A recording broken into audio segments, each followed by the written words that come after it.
Waalaikumsalam. Selamat malam, Kak. Ya. Nah, sebelumnya saya mau nanya nih, apa kabarnya teman-teman hari ini? Baik. Baik.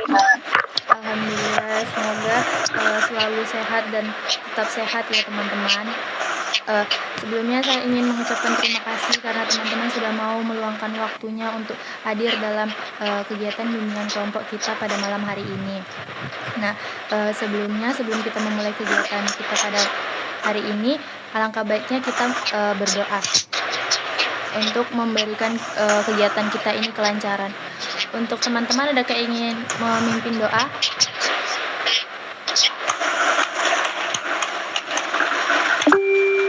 Oke, silahkan Kak Ida.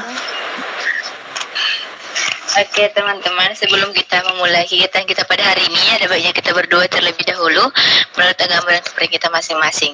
Berdoa dimulai.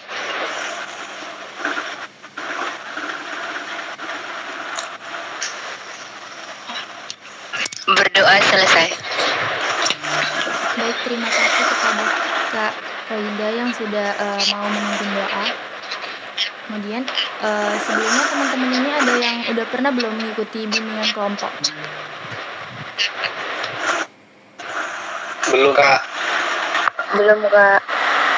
Belum ya. Jadi saya kasih tahu dulu bahwa bimbingan kelompok itu adalah salah satu layanan dalam bimbingan konseling yang kegiatannya itu di mana beberapa orang berkumpul untuk membahas suatu tema ataupun topik tertentu yang tujuannya untuk menambah wawasan kita. Nah, seperti itu.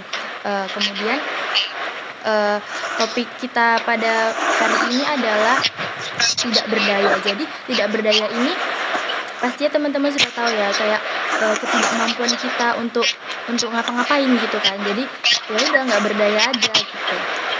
Nah, saya mau nanya dulu nih ke teman-teman.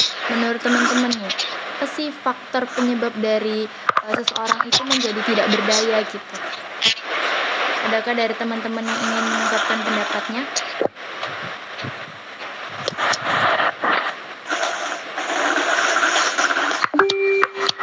Oke, baik, Ida silakan. Baik, izin Kak, menurut saya tekanan hidup kenapa seperti itu, karena adanya tekanan hidup yang yang terlalu berat, sampai-sampai dia itu nggak mampu untuk menahan tekanan itu, atau bahkan mungkin dia sudah memperjuangkan sesuatu hal tapi dia itu tidak mendapatkan apa yang dia inginkan, seperti itu. Mungkin usaha dia itu sudah melebihi dari apa yang menurut dia usaha dia itu harusnya mampu menggapai apa yang diinginkan, tapi nyatanya tidak bisa, seperti itu Kak. Saya kembalikan Kak. Terima kasih kepada Kak Aida.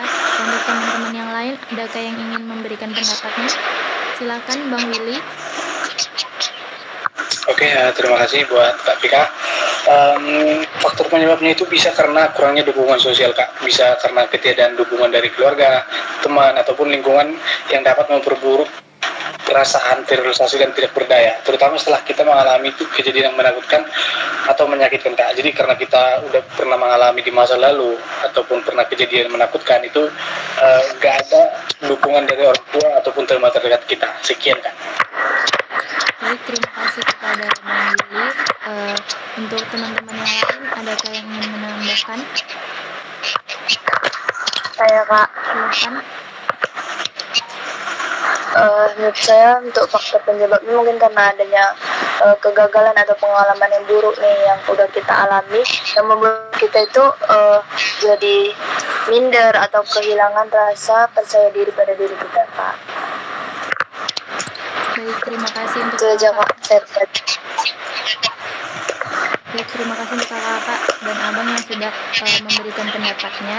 Jadi dapat saya simpulkan bahwasannya faktor penyebab dari yang kakak usulkan itu mungkin tekanan hidup atau masalah individu itu yang terlalu berat. Nah, jadi dia bisa menyebabkan ketidakberdayaan itu. Kemudian ada dia punya kegagalan atau pengalaman buruk yang bisa membuatnya itu kehilangan kepercayaan dirinya. Nah, seperti itu. Kemudian ada juga tadi kata Bang Willy, dia kurangnya dukungan dari orang sekitar yang membuat dia jadi merasa nggak berdaya karena dia ngerasa nggak punya siapa-siapa. Nah seperti itu. Tadi kita kan udah bahas nih tentang faktor penyebabnya.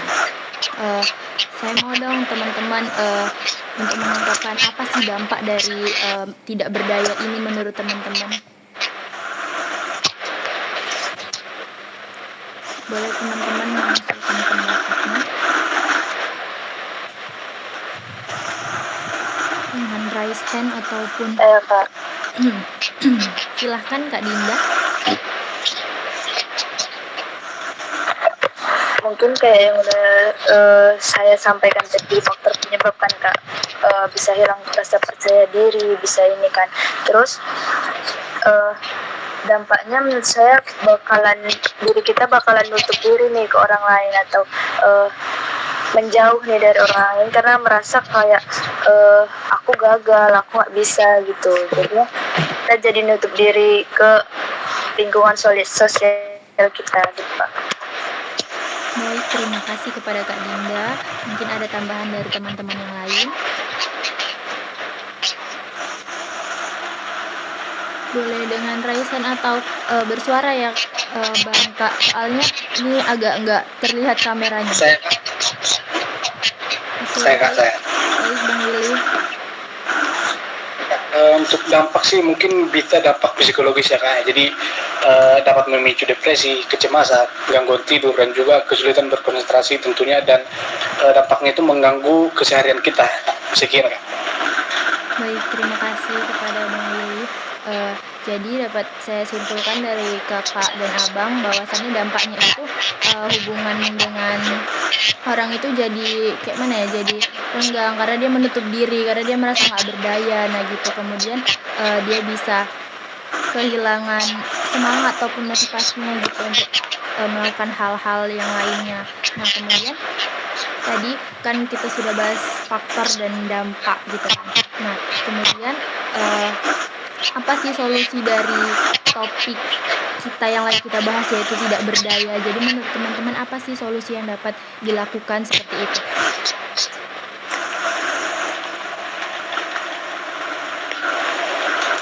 Silakan Bang Willy. Oke, untuk solusinya itu kita bisa mencari dukungan Kak. Jadi kita bisa berbicara dengan orang dewasa yang terpercaya, teman, keluarga, ataupun seperti psikolog yang dapat membantu kita untuk lebih nyaman dan juga tidak sendirian. Jadi kita tahu bahwa kita adalah makhluk sosial Kak. Jadi kita nggak bisa menyelesaikan masalah kita dengan sendirinya. Dan juga kita bisa mengubah pola pikir kita yang tadinya pesimis menjadi optimis. Sekian Kak. Baik, terima kasih. Untuk Kak Roida, silahkan. Baik, terima kasih untuk kesempatannya. Jadi menurut saya itu kita itu bisa melihat dari kemampuan ataupun pencapaian kita dari hal-hal yang kecil. Jadi kita itu jangan hanya melihat hal-hal yang tidak bisa kita lakukan, tapi kita bisa melihat hal apa sih yang sudah bisa kita lakukan. Jadi intinya kita jangan melihat hanya kelemahan, tapi bisa juga melihat dari kelebihan ataupun yang bisa kita lakukan. Terima kasih Kak. Baik, terima kasih kepada Kak Roida. Mungkin ada teman-teman yang ingin menambahkan.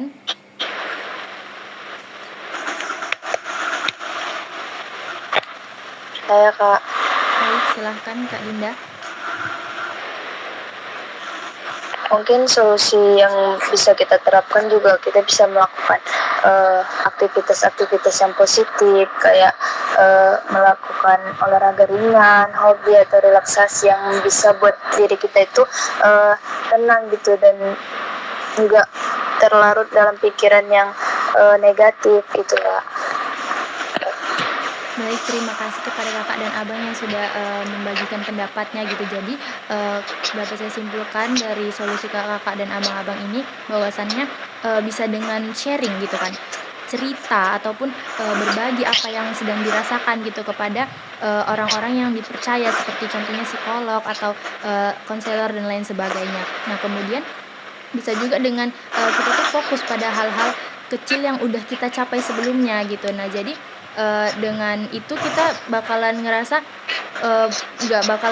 kita nggak berdaya lagi, karena kita melihat hal-hal yang udah kita lewati itu kan, kita udah ngerasa kita keren nih gitu kan. Kemudian kata Kak Dinda adalah melakukan aktivitas positif gitu, seperti olahraga, dan melakukan hobi-hobi yang lainnya supaya kita merasa energik lagi, merasa semangat lagi gitu, dan tidak merasa berlarut-larut dalam ketidakberdayaan itu.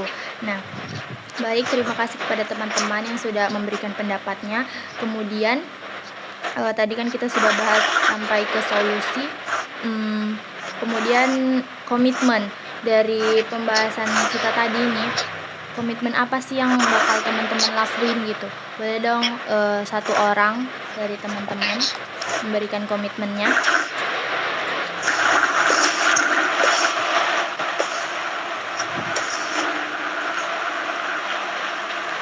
Saya Kak.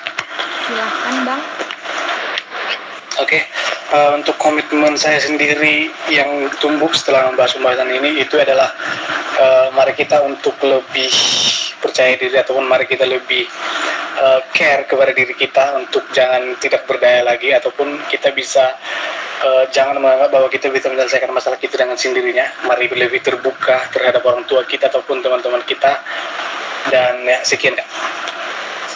Baik, terima kasih ya Bang atas penyampaian komitmennya. Lalu kemudian ada BMB 3. Saya ingin yang pertama mungkin berpikir dan merasa. Mungkin satu orang dari teman-teman. Saya Kak. Boleh Bang. Saya berpikir bahwa yang kita bahas tadi tentang tidak berdaya ini dampaknya itu sangat signifikan terhadap kita Kak, karena secara langsung itu mengganggu aktivitas kita tentunya. Dan untuk saya merasa bahwa pembahasan kita kali ini tuh sangat-sangat bagus ataupun sangat relate dengan generasi kita yang sekarang tuh yang kebanyakan tuh tidak berdaya tentunya. Jadi tentunya butuh untuk dibahas di forum-forum lainnya. Sekian Kak. Baik, terima kasih Bang Willy. Kemudian ada bertindak dan bersikap. Mungkin ada dari salah satu teman-teman yang ingin menyampaikan.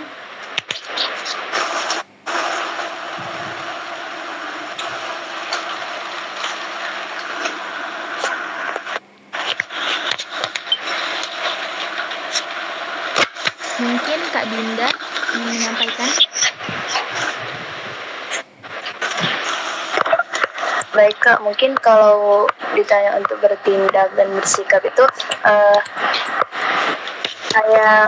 saya bisa mulai dari diri saya sendiri nih, untuk nggak terlalu mikirin hal-hal yang buat saya putus asa atau apa gitu kan. Nggak menuhin kepala saya dengan hal-hal yang negatif gitu Kak. Kita bisa isi kepala kita dengan hal-hal yang positif yang buat kita nggak ngerasa capek sendiri, nggak ngerasa sakit sendiri gitu Kak. Oke, terima kasih kepada Kak Dinda. Satu lagi teman-teman yang bertanggung jawab, siapa yang ingin memberikan pendapatnya? Saya Kak. Boleh, Bang Willy. Oke Kak, untuk yang terakhir saya bertanggung jawab untuk lebih bisa berkontribusi aktif dalam penyelesaian tidak berdaya ini Kak. Jadi ketika saya nanti punya teman yang mengalami tidak berdaya, tentunya saya akan hadir untuk membantu beliau dan juga bertanggung jawab untuk penyelesaian masalah beliau. Sekian Kak. Baik, terima kasih atas penyampaian BMB 3-nya teman-teman. Kemudian karena kita akan mengakhiri ini, mungkin pesan dan kesan dari kegiatan kita kali ini dong teman-teman. Satu orang menyampaikan pesan, atau mau dua-dua sekalian juga boleh. Mungkin Silakan Kak Roida. Saya menyampaikan tentang kesannya, bahwasanya kita itu dapat melihat bahwasanya ternyata masalah itu banyak yang sampai membuat orang itu stres, down. Nah, untuk pesannya, kita sebagai calon konselor mari minimalisir orang-orang yang seperti itu. Jangan sampai ada orang yang putus asa bahkan sampai bunuh diri nantinya. Oke, saya kembalikan Kak. Terima kasih. Oke, baik, terima kasih banyak kepada Kak Roida. Berakhir sudah sesi bimbingan kelompok kita pada kesempatan kali ini. Karena tadi kita membukanya dengan doa, alangkah baiknya kita menutupnya dengan doa. Nah, pada kali ini saya yang ingin memimpin doa. Baik teman-teman, semoga kegiatan bimbingan kelompok kita kali ini diberikan manfaat. Marilah kita berdoa sesuai kepercayaan dan agama masing-masing. Berdoa dimulai.